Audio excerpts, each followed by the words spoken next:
জামালপুরে পুলিশ সুপারের সাথে হিন্দু বৌদ্ধ খ্রিস্টান ঐক্য পরিষদের নেতৃবৃন্দের মতবিনিময়। কুয়াশায় সালসুইয়ে পানি আর কত হয়রানি আছে সমাধান।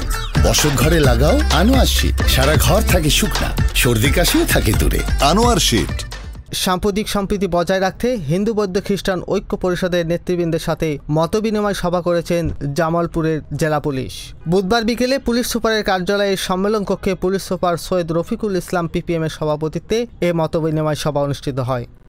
সভায় পুলিশ সুপার সৈয়দ রফিকুল ইসলাম বলেন, জেলার সাম্প্রদায়িক সম্প্রীতি রক্ষা করতে জেলা পুলিশ কাজ করছে। কোনোভাবেই কাউকে এই সাম্প্রদায়িক সম্প্রীতি বিনষ্ট করতে দেওয়া হবে না। যদি কোনো গোষ্ঠী বা কুচক্রী মহল ধর্মের নামে কোনো ধরনের বিশৃঙ্খলার সৃষ্টি করলে তা কঠোর হস্তে দমন করা হবে।